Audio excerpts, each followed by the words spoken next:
And Allah has the supreme examples. Tawakkul is putting your full trust on Allah, who has the supreme examples, Allah subhanahu wa ta'ala. You may go through dark tunnels in your life. That's part of life, and a part of a believer's life. You think they're dark, but Allah always chooses what's best for you. عَجَبًا لِأَمْرِ الْمُؤْمِنِ إِنَّ أَمْرَهُ كُلَّهُ لَهُ خَيْرٌ. It's astonishing the matter of a believer. Everything that happens to him is good. You may not know it. You may not see the wisdom of it in this life. You may later on see it. If you don't see it in this life, you will see it in the life after. Ibn Rajab mentioned the story of Qadi al-Maristan. He said about himself, Qadi al-Maristan, he said, I was hungry one day in Mecca. And I became hungry one day that I couldn't find anything to eat. So I went walking around in Mecca. I found a pouch, a tightly tied pouch. I picked it up and brought it to my house. And then in my house, when I untied it, I found a beautiful necklace of pearls that it's like I've never seen anything like it before. He went from a difficult time to the utmost of ease.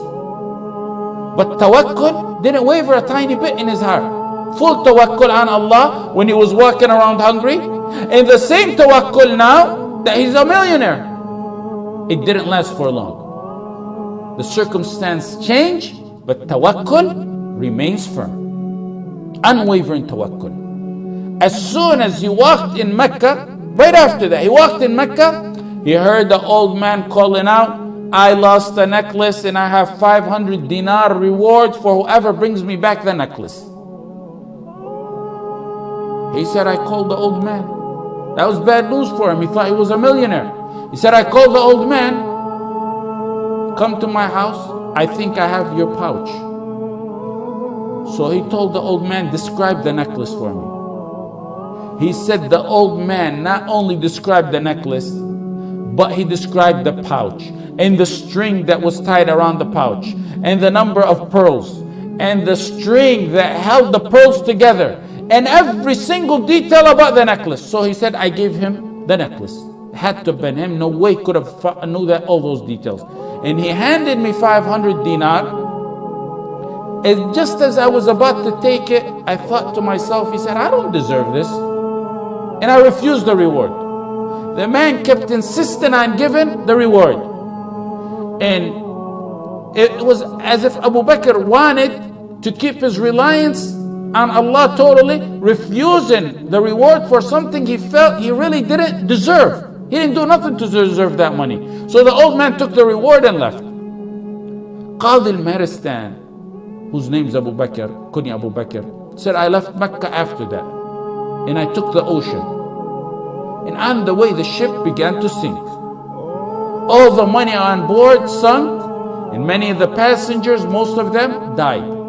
He said, I seen a small raft while I was in the water. I held on to it, and the wind kept blowing me for such a long time until I got to an occupied island.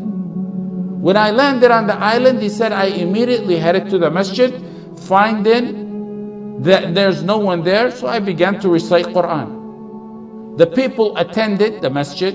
They came to me, stranger in town. They asked, could you teach us Quran? They seen him recite it. Could you teach us Quran? He said, yes. And then they began to overwhelm him with gifts. Then he said, I seen pages in the masjid one day, so I began to read in them, pages of the Quran. They said, you even know how to read and write? He said, yes. They told him, will you teach us and our children how to read and write? And they began to learn from him how to read and write, and also they showered him with gifts. Then they told him one day, after being there for some time, we have this problem. We have this young orphan girl. She has recently been orphaned. Her father died. And we want you to marry her. This was a tactic they did to try to keep him in town and attached to the town so he will not think of ever leaving them. He resisted. He wasn't even thinking about marriage.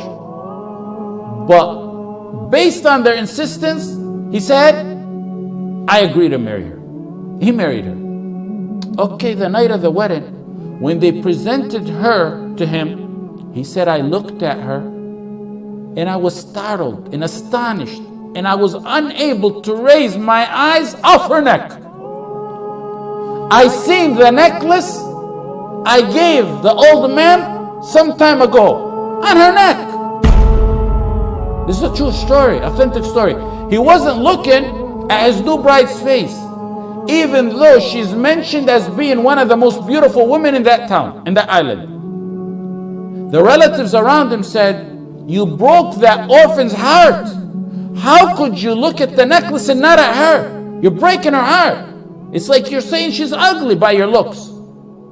He said, I began to tell them the story of how I found that necklace on her neck, and how I returned it to some old man in Mecca, and how I left Mecca, and then the ship sunk, and how I arrived to their island. I told them the whole details of the story.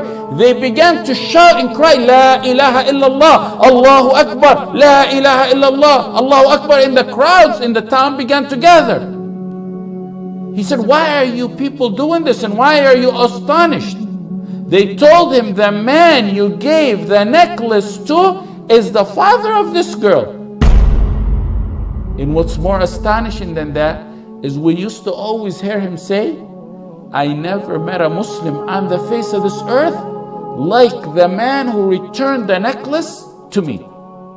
And they said we used to always hear him make dua, oh Allah, unite that man who returned the necklace with my daughter as her husband. He used to always ask Allah subhanahu wa ta'ala that he be the husband to his daughter, and Allah answered his dua. This is what happens with tawakkul. During hard times, your tawakkul needs to go unwavering, and that light will reappear at the end of the tunnel. Tawakkul is your source of ease and happiness in both difficult and happy times. That's not the end of the story. Look it, from tunnel to tunnel. You see the light, then you go in another tunnel. He said, I lived with her a very nice life, and Allah blessed me with 2 children. Tawakkul, through ease and hardship. Then she died. His wife died. Another hardship. So he said, me and my sons inherited the necklace. Then my 2 children died.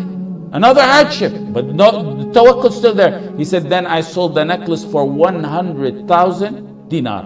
And that's where I got the wealth. He was explaining later on how he got the wealth he has. وَمَنْ يَتَّقِ اللَّهَ يَجْعَلْ لَهُ مَخْرَجًا. Whoever fears Allah, he keeps his duty to Allah, Allah will always find him a way out from every single difficulty you can imagine. وَيَرْزُقْهُ مِنْ حَيْثُ لَا يَحْتَسِبْ. He will provide him from sources he never imagined. وَيَرْزُقْهُمْ, it will come from sources you never even perceived. وَمَنْ يَتَوَكَّلْ عَلَى اللَّهِ فَهُوَ حَسْبُهُ. وَمَنْ يَتَوَكَّلْ عَلَى اللَّهِ فَهُوَ حَسْبُهُ. Whoever puts his trust in Allah subhanahu wa ta'ala, he will be sufficient for him. Whoever puts his trust in Allah subhanahu wa ta'ala, he will suffice him.